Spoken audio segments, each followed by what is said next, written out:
Hi friends, పిల్లలకి చాలా wait తక్కువని కొందరు బాధపడుతుంటారు. అలా వెయిట్ పెరగాలన్నా, బ్రెయిన్ డెవలప్ అవ్వాలన్నా, లేదు కొంచెం వాళ్ళకి హెల్తీగా టేస్టీగా ఫుడ్ పెట్టాలన్నా ఇలా నట్స్ పౌడర్ తయారు చేసి పెట్టుకుంటే ఇంట్లోనే చాలా కమ్మగా ఉంటుంది.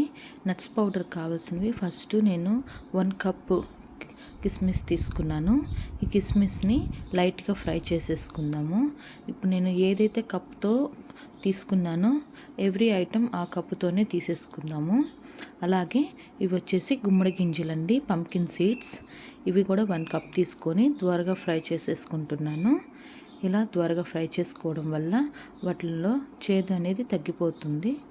తర్వాత అదే కప్తో సన్ఫ్లవర్ సీడ్స్, పొద్దుతిరుగుడు గింజలు, ఇవి కూడా 1 కప్ తీసుకొని వీటిని త్వరగా ఫ్రై చేసేసుకుంటున్నాను.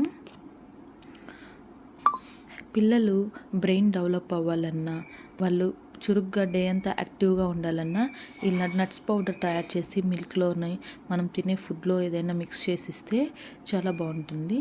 అలాగే 1 కప్ బాదం తీసుకుంటున్నాను. బాదం కూడా త్వరగా ఫ్రై చేద్దాం. అదే కప్తోనే తీసుకోవాలన్నీ. క్వాంటిటీ పెరిగితే కొంచెం అవి టేస్ట్ అనేది కొంచెం చేంజ్ అవుతుంది. సో సేమ్ కప్తోనే తీసుకుంటున్నాను. బాదం కూడా కొద్దిగా ఫ్రై అయింది. తర్వాత 1 కప్పు జీడిపప్పు అండి. ఈ జీడిపప్పును కూడా కొంచెం త్వరగా ఫ్రై చేసుకుంటున్నాను. ఈ ఫ్రై అనేది మనం సిమ్లోనే చేసుకుందాము. హైలో పెట్టుకుంటే జస్ట్ కలర్ చేంజ్ అవుతుంది, అవి క్రిస్పీగా మాత్రం ఫ్రై అవ్వవు. క్రిస్పీగా ఫ్రై అయితే పౌడర్ అనేది మనకి సాఫ్ట్గా వస్తుంది. సో క్రిస్పీగా ఫ్రై అయ్యే వరకు చేసుకుందాం సిమ్లో పెట్టేసుకొని. తర్వాత 1 కప్ వచ్చేసి పిస్తా తీసుకుంటున్నాను. పిస్తా కొన్ని రోస్టెడ్ ఉంటుంది, కొన్ని నార్మల్ ఉంటావండి, చూసి తీసుకోండి. రోస్టెడ్ ఉన్నప్పుడు మనం ఎక్కువ ఫ్రై చేయాల్సిన అవసరం లేదు. అలాగే 1 కప్ వచ్చేసి పల్లీలు. ఈ పల్లీలు కూడా వేయడం వల్ల హెల్త్ చాలా మంచిది, వెయిట్ గెయిన్ కూడా అవుతారు. సేమ్ కప్తోనే తీసుకుంటున్నాను. పల్లీలు కూడా కొంచెం త్వరగా వేయించి పట్టు తీసేసుకుందాము.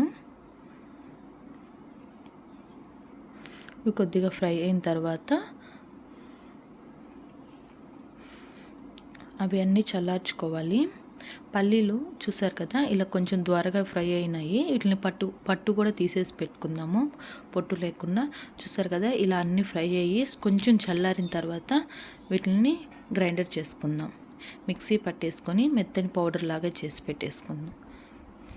ఈ పౌడర్ అనేది మనం మిల్క్లో యాడ్ చేసి ఇవ్వచ్చు. 16 పిల్లలు 6+ లేదా కొందరు డైజెస్ట్ చేసుకోగలుగుతారు, కొందరు డైజెస్ట్ చేసుకోలేకపోతారు. సో 8+ అంటే 8 నెలల పిల్లల నుంచి ఇవ్వచ్చు, పెద్ద పిల్లల వరకు ఎవరికైనా ఇవ్వచ్చు. మిల్క్లో కానీ ఇడ్లీ, దోశ వీటిలో యాడ్ చేసి ఇవ్వచ్చు. డైరెక్ట్గా కొంచెం ఒక 2 స్పూన్స్ అలా పెట్టవచ్చు. దీంట్లో నేను 2 ఏలక్కలు వేసాను టేస్ట్ కోసము, స్మెల్ చాలా బాగుంటుంది. సో పౌడర్ అనేది రెడీ అయిపోయారు. మా బుడ్డోడు కూడా రెడీగా ఉన్నాడు, వాడికి బాగా నచ్చేసింది. చూసారు కదా. సో మీకు ఈ పౌడర్ నచ్చింది అనుకుంటే లైక్ చేసి సబ్స్క్రైబ్ చేయండి. అలాగే ఈ పౌడర్ని ఎయిర్ టైట్ కంటైనర్ బాక్స్లో పెట్టుకోండి, గట్టి పడకుండా బాగుంటుంది. 1 మంత్ వరకు దీన్ని యూస్ చేసుకోవచ్చు. సో పిల్లలకి అస్సలు వెయిట్ చేయలేరు, టేస్ట్ చాలా బాగుంటుంది. Thank you for watching.